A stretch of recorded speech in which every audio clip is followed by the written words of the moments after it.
PM Modi की सुरक्षा में चूक पर सुप्रीम कोर्ट में सुनवाई। सुप्रीम कोर्ट के पूर्व न्यायाधीश की अध्यक्षता में पूरे मामले की जांच के लिए बनाई गई स्वतंत्र कमेटी। सुप्रीम कोर्ट ने कहा जांच कमेटी जल्द से जल्द सौंपेगी रिपोर्ट, उसके बाद सुप्रीम कोर्ट एक्शन लेने पर सुनाएगी फैसला।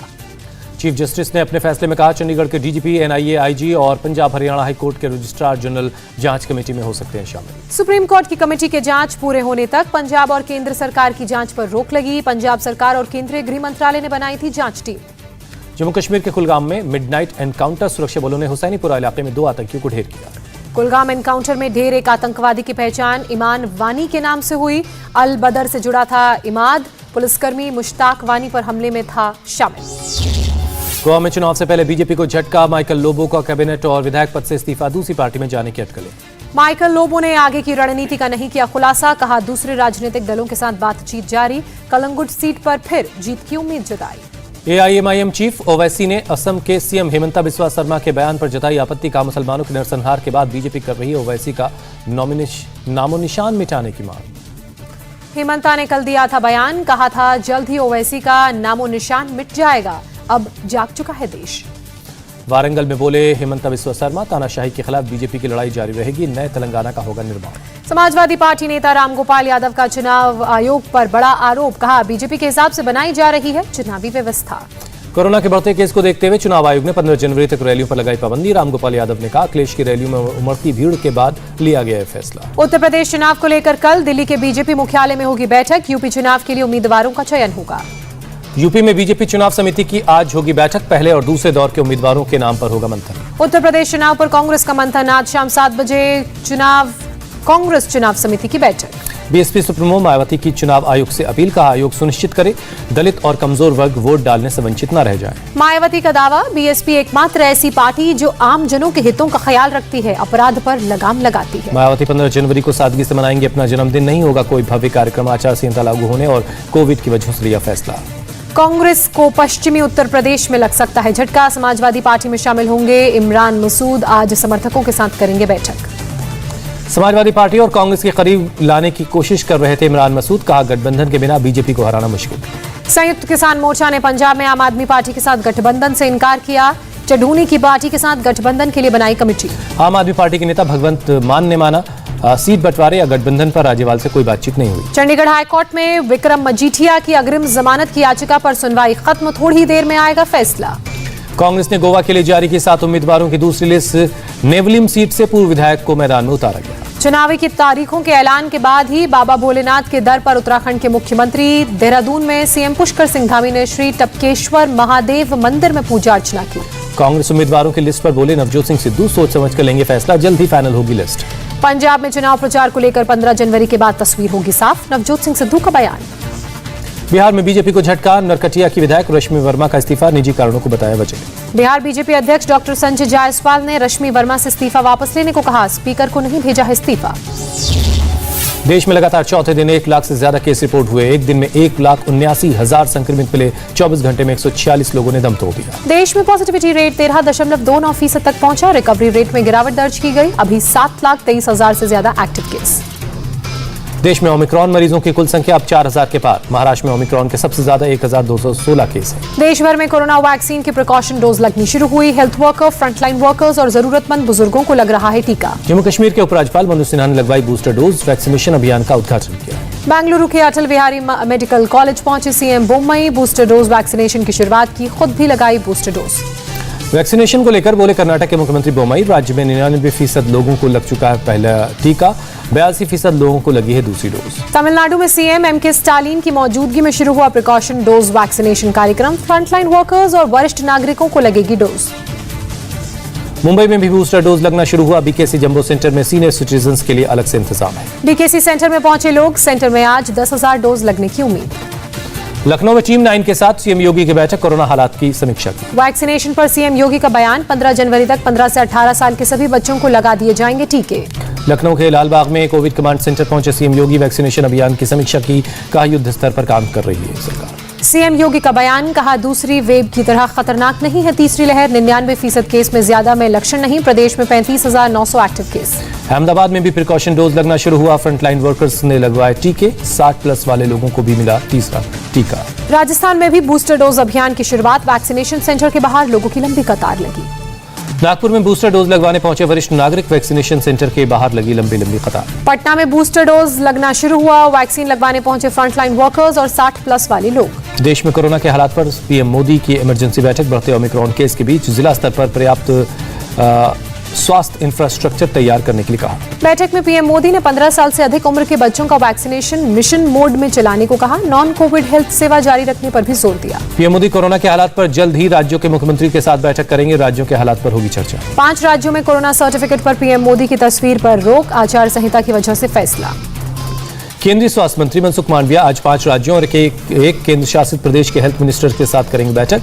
कोरोना के बिगड़ते हालात पर की करेंगे समीक्षा। दिल्ली में आज डीडीएमए की बैठक होगी। कोरोना के हालात को देखते हुए और पाबंदी लगाने पर हो सकता है विचार। कोरोना में मुंबई से आगे निकली दिल्ली। दिल्ली में एक दिन में मुंबई से ज्यादा 22,751 नए मरीज मिले। 17 मरीजों की जान गई। आईआईटी कानपुर के प्रोफेसर का दावा, जनवरी के मध्य तक दिल्ली में रोजाना आ सकते हैं 50 से 60 हजार केस। महीने के अंत तक पीक पर पहुंचेगा कोरोना। मुंबई में कोरोना के 19,474 नए मरीज मिले। एक दिन में कोरोना से 7 लोगों की जान गई। महाराष्ट्र में कोरोना बेलगाम। 24 घंटे में 44,000 से ज्यादा केसेस आए। 12 लोगों की मौत। सुप्रीम कोर्ट में भी कोरोना विस्फोट। सुप्रीम कोर्ट के 7 जज और 250 कर्मचारी कोरोना पॉजिटिव है। दिल्ली पुलिस पर कोरोना की तगड़ी मार। एडिशनल कमिश्नर चिन्मय विश्वास समेत 300 से ज्यादा पुलिस वाले संक्रमित। दिल्ली में रविवार को 5,000 से ज्यादा लोगों का काटा गया चालान। कोरोना नियमित होने के बाद हुई कार्रवाई। मुंबई रेलवे में अब तक 342 कर्मचारी कोरोना पॉजिटिव। मध्य रेलवे में 15 अधिकारी सहित कुल 90 कर्मचारी संक्रमित। पश्चिमी रेलवे में कोविड की गिरफ्त में 252 अधिकारी और कर्मचारी। महाराष्ट्र पुलिस पर फूटा कोरोना बम। 18 सीनियर अधिकारी और 114 पुलिसकर्मियों को हुआ कोरोना। 2 पुलिसकर्मियों की जान गई। मुंबई की दादर सब्जी मंडी में आज फिर उमड़ी भारी भीड़। कोरोना गाइडलाइंस की जमकर उड़ी धज्जियां। उत्तर प्रदेश में कोरोना के 7,695 नए केस मिले। 24 घंटे में 4 मरीजों की जान गई। बंगाल में 24 घंटे में कोरोना के रिकॉर्ड 24,287 नए मामले सामने आए। 18 लोगों ने जान गंवाई। पटना के आईजीआईएमएस अस्पताल में जीनोम सीक्वेंसिंग रिपोर्ट में 85% मरीज ओमिक्रॉन के मिले। 32 सैंपल्स में से 27 ओमिक्रॉन के और 4 मरीज डेल्टा के मिले। राजस्थान में सीएम आवास पर कोरोना का कहर। वीवीआईपी गाड़ी के ड्राइवर समेत 27 लोग पॉजिटिव। राजस्थान के शहरी इलाकों में 30 जनवरी तक स्कूल कॉलेजेस बंद। 12वीं तक की सिर्फ ऑनलाइन पढ़ाई होगी। राजस्थान में शादी में सिर्फ 100 लोग ही ले सकेंगे हिस्सा। होटल या रेस्टोरेंट रात 10 बजे तक 50% क्षमता के साथ खुलेंगे। जर्मनी में एयरबस में बनाया गया वैक्सीनेशन सेंटर। 5 से 11 साल के बच्चों को लगाया गया टीका। बच्चों और उनके पेरेंट्स को कॉकपिट में घूमने और सेल्फी लेने का मौका भी मिला। ब्रिटेन में कोविड क्वारंटीन पीरियड 7 दिन से घटाकर 5 दिन किया गया। हेल्थ साइंटिस्ट की सलाह के बाद लिया गया फैसला। काशी विश्वनाथ धाम में अब नंगे पैर नहीं होगी ड्यूटी। पीएम मोदी ने दिल्ली से भेजे 100 जोड़ी जूट के जूते। सुप्रीम कोर्ट पहुंचा हरिद्वार धर्म संसद का मामला। एडवोकेट और कांग्रेस नेता कपिल सिब्बल ने सुप्रीम कोर्ट में दाखिल की पीआईएल। कपिल सिब्बल की पीआईएल को कोर्ट की मंजूरी। सिब्बल ने याचिका में कहा कि देश में अब सत्यमेव जयते की सशस्त्रमेव जयते की हुई है शुरुआत। शिमला में लगातार तीसरे दिन बर्फबारी। रिज इलाके में सड़कें और घर बर्फ की सफेद चादर में ढके। जम्मू कश्मीर के भी कई इलाकों में बर्फबारी जारी है। डोडा में बर्फ से ढकी सड़कें। बर्फ हटाने का काम जारी है। लगातार बारिश से दिल्ली में प्रदूषण के स्तर में सुधार। AQI 53 किया गया दर्ज। गंगोत्री मंदिर में भी बर्फ से पूरा मंदिर ढका। इलाके में पिछले 3 दिनों से हो रही बर्फबारी के बाद राज्यपाल राजेंद्र अर्लेकर और सीएम जयराम ठाकुर भी खुद को नहीं रोक पाए। दोनों ने बर्फबारी का आनंद लिया। हिमाचल प्रदेश के डलहौजी में भी भारी बर्फबारी। पूरा शहर बर्फ की सफेद चादर में लिपटा। रेस्क्यू किए गए लोगों को एयरलिफ्ट किया गया। रेस्क्यू किए गए लोगों में बीएसएफ का एक जवान भी शामिल। जम्मू कश्मीर के तंगधार में देवदूत बनकर सामने आए भारतीय सेना के जवान। 4 लोगों का रेस्क्यू किया गया। गुलमर्ग के कोंगडी डोरी में बर्फीले तूफान में फंसे बच्चों और पर्यटकों का रेस्क्यू। स्नो बाइक यूनियन ने बचाई जान। आज से 16 जनवरी तक स्टार्टअप इनोवेशन वीक का आयोजन होगा। पहली बार हो रहा है ये आयोजन। 15 जनवरी को 150 स्टार्टअप के साथ प्रधानमंत्री करेंगे संवाद। चुनाव की तारीखों के ऐलान के बाद बाबा भोलेनाथ के दर पर उत्तराखंड के मुख्यमंत्री पुष्कर सिंह धामी। देहरादून में श्री टबकेश्वर महादेव मंदिर में पूजा अर्चना की। दिल्ली पुलिस ने पाकिस्तान के 46 ट्विटर हैंडल्स की पहचान की। सेना में सांप्रदायिकता फैलाने की कर रहे थे कोशिश। दिल्ली पुलिस का खुलासा, सांप्रदायिक वीडियो को मल्टी लॉगिन अकाउंट से कर रहे थे ट्वीट और रीट्वीट। भारतीय तटरक्षक बल ने 20 मछुआरों के साथ बांग्लादेशी नाव को वापस भेजा। इंजन खराब हो जाने की वजह से समंदर में बह के भारतीय सीमा में आ गई थी नाव। मुंबई में एक एटीएम में लगी आग। धू-धू कर जला एटीएम। मौके पर पहुंचा फायर ब्रिगेड का दस्ता। आग पर किया काबू। मुंबई के भायखला इलाके में एक लकड़ी के गोदाम में आग लगी। दमकल की 8 गाड़ियों ने आग पर काबू पाया। किसी के हताहत होने की खबर नहीं। दिल्ली के रोहिणी इलाके में एक बाइक सवार फूड डिलीवरी बॉय की सड़क हादसे में मौत हुई। कार ने मारी टक्कर। कार को दिल्ली पुलिस का एक कांस्टेबल चला रहा था। चश्मदीदों ने कांस्टेबल को नशे में होने का वीडियो भी बनाया है। बुलंदशहर में लेडी सिंघम का बेखौफ अंदाज। एसपी के पूर्व विधायक बाहुबली गुड्डू पंडित का रोका काफिला, गाड़ियों की चेकिंग की। सीओ डीवाई वंदना शर्मा ने आचार संहिता के पालन के लिए रोकी गाड़ियां। काफिले की गाड़ियों से उतरवाए झंडे। लंबी मूछ नहीं हटाने पर भोपाल में एक पुलिस कांस्टेबल सस्पेंड किए गए। विंग कमांडर अभिनंदन से प्रेरित होकर कांस्टेबल ने रखी थी मूछ। इंदौर में बांस पर कलाकारी करने वाले कारीगरों ने सरकार से मदद मांगी। कहा इस कला को बढ़ावा दे सरकार। कन्नड़ लेखक और प्रोफेसर चंद्रशेखर पाटिल का निधन। चंपा नाम से मशहूर थे चंद्रशेखर पाटिल। अवार्ड लौटाने की घोषणा की थी। मुंबई में समंदर में डूबती बच्ची का रेस्क्यू। गेटवे ऑफ इंडिया के पास डूब रही बच्ची को कोस्टल गार्ड के जवानों ने बचाया। प्रकाश पर्व पर रोशनी से जगमगाया अमृतसर का गोल्डन टेम्पल। आतिशबाजी भी की गई। जम्मू कश्मीर के राजौरी में सूफी संत नंगा बाजी साहब का उर्स में बड़ी तादाद में लोग शामिल हुए। कर्नाटक के शिमोगा में नंगे पांव अंगारों पर चले भगवान अयप्पा के भक्त। गर्म तेल में हाथ डाला। ओडिशा के मयूरभंज में खाली कुएं में गिरा एक हाथी का बच्चा, रेस्क्यू किया गया। मणिपुर में कराटे कंपटीशन का आयोजन। बड़ी संख्या में युवाओं ने हिस्सा लिया। अगरतला में नए एयरपोर्ट टर्मिनल का किया गया सफल ट्रायल रन। ग्रेटर नोएडा में चाइल्ड ट्रैफिकिंग गैंग का पर्दाफाश हुआ। 3 महिलाओं समेत 6 लोग गिरफ्तार। पैसों के लिए नाबालिग लड़कियों का करते थे उनकी तस्करी। ग्रेटर नोएडा में नाबालिग बच्चियों को खरीदकर और उनकी शादी करवाने वाले गैंग का पर्दाफाश हुआ है। नोएडा में कार चोरी के गिरोह का पर्दाफाश। कार का शीशा तोड़कर कार में रखे कीमती सामान को भी उड़ा ले जाते थे चोर। वडोदरा में नकली पुलिस बनकर लोगों को ठगने वाले एक गिरोह का भंडाफोड़ हुआ। 4 लोग गिरफ्तार। कर्नाटक के चित्रदुर्ग में शख्स ने अपनी पत्नी का कत्ल किया। पुलिस ने मिसिंग कंप्लेंट लिखाई। तफ्तीश के बाद गिरफ्तार। यूपी के एटा में ड्रग्स तस्करों पर नकेल। 35 लाख की कीमत के गांजे के साथ 2 गिरफ्तार हुए। यूपी के अमरोहा में 2 गाड़ी चोर गिरफ्तार। 4 बाइक और अवैध हथियार जब्त किए गए। कांग्रेस के पूर्व विधायक चंद्रकांत हंडोरे को जान से मारने की धमकी देने वाले पर के खिलाफ एफआईआर दर्ज हुई। आरोपी की पहचान नीलेश नांचे के नाम से हुई है। मुंबई पुलिस को आतंकी हमले की फर्जी कॉल करने वाला गिरफ्तार। एमपी पुलिस ने पकड़ा। नोवाक जोकोविच को मिली जीत। कोर्ट ने वीजा रद्द करने के फैसले पर लगाई रोक। ऑस्ट्रेलियन ओपन में खेलने का रास्ता साफ हुआ। कोर्ट ने नोवाक जोकोविच को तुरंत रिहा करने का भी आदेश दिया। सारा सामान वापस लौटाने को भी कहा। दूसरे टेस्ट में न्यूजीलैंड के ओपनर लाथम ने जमाई डबल सेंचुरी। 252 रन बनाए। न्यूजीलैंड ने 6 विकेट पर 521 रन पर घोषित कर दी है पारी। क्राइस्टचर्च टेस्ट में न्यूजीलैंड के गेंदबाजों ने बांग्लादेश के बल्लेबाजों पर ढाया कहर। बांग्लादेश पहली पारी में 126 रन पर हुआ ढेर। दक्षिण अफ्रीका के खिलाफ तीसरे टेस्ट से पहले नेट्स में उतरे कप्तान विराट कोहली। कल से शुरू हो रहे तीसरे टेस्ट में खेलने की उम्मीद है। कोच राहुल द्रविड़ टिप्स देते नजर आए। केपटाउन में 11 से 15 जनवरी के बीच होगा अंतिम मुकाबला। जसप्रीत बुमराह ने केपटाउन पहुंचकर यादों को ताजा किया। 4 साल पहले इसी मैदान पर किया था डेब्यू। ऋषभ पंत को लेकर बोले पूर्व क्रिकेटर रतिंदर सिंह। ऋषभ पंत को टेस्ट क्रिकेट से दे देना चाहिए ब्रेक। केपटाउन में होने वाले मैच से पहले हरभजन सिंह ने भारत को जीत का दावेदार बताया। बोले टीम इंडिया के पास अच्छे पेसर्स हैं। कोविड की वजह से देश से बाहर हो सकता है आईपीएल 2022 का आयोजन। बीसीसीआई कर रहा है विचार। आखिरी टेस्ट मैच से पहले इंग्लैंड को झटका। चोट की वजह से जोस बटलर बाहर हुए। श्रीलंकाई बोर्ड ने खिलाड़ियों के लिए लागू किए सख्त नियम। संन्यास के लिए देना होगा 3 महीने का नोटिस। राफेल नडाल ने मेलबर्न में समरसेट टूर्नामेंट का खिताब जीता। फाइनल में अमेरिकी खिलाड़ी को 7-6, 6-3 से हराया। समरसेट टूर्नामेंट में महिला वर्ग में रोमानिया की सिमोना हालेप ने बाजी मारी। रूस की खिलाड़ी को 6-2, 6-3 से हराया। भारत के रोहन बोपन्ना और रामकुमार रामनाथन की जोड़ी का कमाल। एडिलेड इंटरनेशनल टेनिस टूर्नामेंट का मेंस डबल्स का खिताब जीता। भारत के अंडर 19 वर्ल्ड कप के वार्म अप मैच में वेस्टइंडीज को 108 रन से हराया। निशांत सिंधु ने बनाए 78 रन। एक्शन में नजर आए golden boy Neeraj Chopra. Workout session का वीडियो शेयर किया। मेसी के बाद बेल्जियम के फुटबॉलर लुकाकू पर पीएसजी की नजर। 760 करोड़ रुपए देने को तैयार। स्पेनिश लीग में रियल मैड्रिड ने वेलेंसिया को 4-1 से हराया। करीम बेंजेमा ने दागा रियल मैड्रिड के लिए 300वां गोल। कोरोना संक्रमित हुए बैडमिंटन स्टार प्रणीत इंडियन ओपन से वापस लिया अपना नाम। किदाम्बी श्रीकांत और पीवी सिंधु को इंडिया ओपन बैडमिंटन टूर्नामेंट में टॉप सीड। टूर्नामेंट मुख्य ड्रॉ के साथ 11 जनवरी से शुरू होगा। भरत सुब्रमण्यम बने देश के 73वें शतरंज ग्रैंड मास्टर। 14 साल की उम्र में किया कमाल। प्रो कबड्डी लीग में पुणेरी पल्टन ने बंगाल वॉरियर्स को 39-27 से हराया। रेडर असलम इनामदार ने मैच में शानदार खेल दिखाया। म्यांमार में आंग सान सूची पर और कसा सजा का शिकंजा। कोर्ट ने सुनाई 4 साल की सजा और जेल की भी सजा।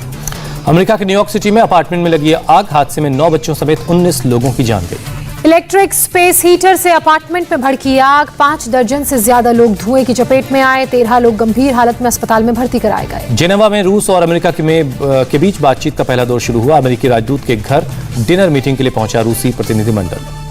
रूस अमेरिका बातचीत को विरोध में कीव ने प्रदर्शन किया। प्रदर्शनकारियों में अमेरिका से यूक्रेन का भविष्य दांव पर न लगाने की मांग की गई। रूस अमेरिका वार्ता पर अमेरिकी विदेश मंत्री ब्लिंकन ने दो टूक कहा, रूस से किसी बड़े समझौते की उम्मीद नहीं। बातचीत के बाद अमेरिका और नाटो यूक्रेन पर फैसला लेंगे। कजाकिस्तान में हिंसक प्रदर्शन थमा। प्रदर्शन के दौरान हिंसा में 164 लोगों ने जान गंवाई, 2200 लोग घायल हुए। पुलिस हिरासत में 5800 लोग। पाकिस्तान के मुर्री में बर्फीले तूफान से मौत की जांच शुरू हुई। 10 बच्चों समेत 22 लोगों की जान गई थी। मुर्री में भारी बर्फबारी में हजारों गाड़ियां फंस गई थी। अफगानिस्तान में तालिबान ने प्रोफेसर फैजुल्लाह जलाल को किया गिरफ्तार। प्रोफेसर की रिहाई के लिए काबुल में महिलाओं का मार्च। भतीजी सुदाबा अदीना ने उन्हें अफगानिस्तान की आवाज बताया। अफगानिस्तान के हेरात में तालिबान लड़ाकों ने निकाली मिलिट्री परेड, कई गाड़ियों का प्रदर्शन किया। परेड में 600 तालिबानी लड़ाके हुए शामिल। 2 महीने की मिलिट्री ट्रेनिंग के बाद निकाली गई परेड।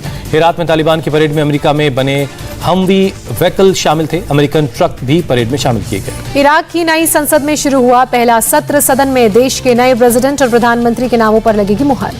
सूडान में सैन्य शासन के खिलाफ भारी विरोध प्रदर्शन जारी है। खार्तूम में राष्ट्रपति आवास के बाहर जुटे बड़ी तादाद में प्रदर्शनकारी। सुरक्षा बलों ने आंसू गैस के गोले दागे। सैकड़ों की संख्या में लोग सड़कों पर उतरे, नारेबाजी के साथ लहराए झंडे।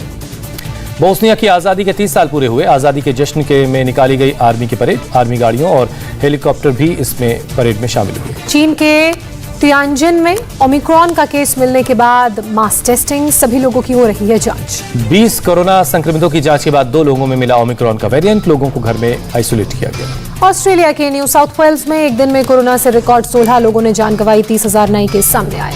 करीब 2 लाख से ज्यादा लोग होम आइसोलेशन में हैं। प्रशासन ने लोगों से सावधानी बरतने के लिए कहा है। अमेरिका के न्यूयॉर्क सिटी में बिल्डिंग में लगी आग, हादसे में 9 बच्चों समेत 19 लोगों की मौत। 19 मंजिला बिल्डिंग की 3री मंजिल पर आग लगी थी। काफी मशक्कत के बाद 200 फायर फाइटर्स ने आग पर काबू पाया। हादसे में 8 लोगों की हुई थी मौत, 32 लोग घायल, ज्यादातर को इलाज के बाद मिली छुट्टी। ब्राजील में झील में चट्टान गिरने से हुए हादसे के बाद सर्च ऑपरेशन अब भी जारी है। 2 लोग अब भी लापता हैं। बजट 2022-23 के लिए एसोचैम ने सरकार को दी सलाह। एनबीएफसी सेक्टर के लिए स्थायी रिफाइनेंस विंडो बनाने का सुझाव दिया। प्राथमिक तौर पर बैंकों से कर्ज उपलब्ध कराने को भी कहा। देश की टॉप 10 कंपनियों में से 8 का मार्केट कैप 2.5 लाख करोड़ बढ़ा। आरआईएल को सबसे ज्यादा फायदा। सिर्फ इन्फोसिस और विप्रो के मार्केट वैल्यूएशन में गिरावट आई है। पीएनबी ग्राहकों के लिए खुशखबरी। बैंक ने जीवन प्रमाण पत्र जमा करने के लिए शुरू की वीडियो कॉल सुविधा। 28 फरवरी तक घर बैठे जमा कर सकेंगे जीवन प्रमाण पत्र। यूपीआई का सर्वर हुआ चालू। रविवार को 1 घंटे के लिए ठप हो गई थी सर्विस। एनपीसीआई ने कहा अब यूपीआई सर्विस ऑपरेशनल हो चुकी है। नया साल शुरू होते ही लोगों को महंगाई का झटका। कंज्यूमर एसोसिएशन के मुताबिक कच्चे माल की कीमतें बढ़ने से महंगे हुए एसी और फ्रिज। 10% तक बढ़ेंगे वॉशिंग मशीन के रेट। कोरोना विस्फोट के बीच रेलवे का नया फरमान, वैक्सीन नहीं लगवाए हैं तो ट्रेन में सफर नहीं कर पाएंगे। सदर्न रेलवेज का बड़ा फैसला। आज से चेन्नई लोकल में दोनों डोज लेने वाले यात्रियों को ही सफर की इजाजत। बिना मास्क वाले यात्रियों पर 500 रुपए का जुर्माना। 30 सितंबर को रिलीज होगी फिल्म विक्रम वेधा। ऋतिक रोशन और सैफ अली खान एक साथ नजर आएंगे। विकी कौशल और कटरीना की शादी को हुआ 1 महीना। सोशल मीडिया पर शेयर की रोमांटिक तस्वीर। अगले हफ्ते से कैथी के रीमेक की शूटिंग करेंगे अजय देवगन शुरू। धर्मेंद्र शर्मा के डायरेक्शन में बन रही है फिल्म। फुटबॉल खेलते नजर आएंगे कार्तिक आर्यन। मुंबई के जुहू में खेला फुटबॉल मैच। आयुष शर्मा ने सलमान खान की फिल्म कभी ईद कभी दिवाली में काम करने से इनकार कर दिया है। कहा नहीं करना चाहते छोटे रोल। नेत्रहीन बिजनेसमैन श्रीकांत बोला की बायोपिक में नजर आएंगे राजकुमार राव। फिल्म में दिखाई जाएगी श्रीकांत के संघर्ष की कहानी। तारा सुतारिया को मिली पहली लीड फिल्म। फिल्म का नाम अभी तय नहीं है। फिल्म में दिखाई जाएगी एक लड़की की सर्वाइवल स्टोरी। श्रुति हासन ने बॉयफ्रेंड शांतनु हाजरिका को सबसे पहले खुद किया था प्रपोज। वीडियो शेयर कर किया खुलासा। ईशा गुप्ता हुई कोरोना पॉजिटिव। सोशल मीडिया पर जानकारी दी। लिखा ज्यादा मजबूत होकर करूंगी वापसी। किशोर मर्चेंट के 4 महीने के बेटे को हुआ कोरोना। पोस्ट कर लिखा हमारे लिए इससे बुरा कुछ नहीं हो सकता। काबुल से पलायन के वक्त बिछड़ा एक मासूम अपने घर वालों से मिला। एक ऑटो रिक्शा ड्राइवर ने की थी देखरेख। इंडिया टीवी हर वक्त हर जगह डाउनलोड करने के लिए सर्च करें India TV news Google play store या ऐप स्टोर पर।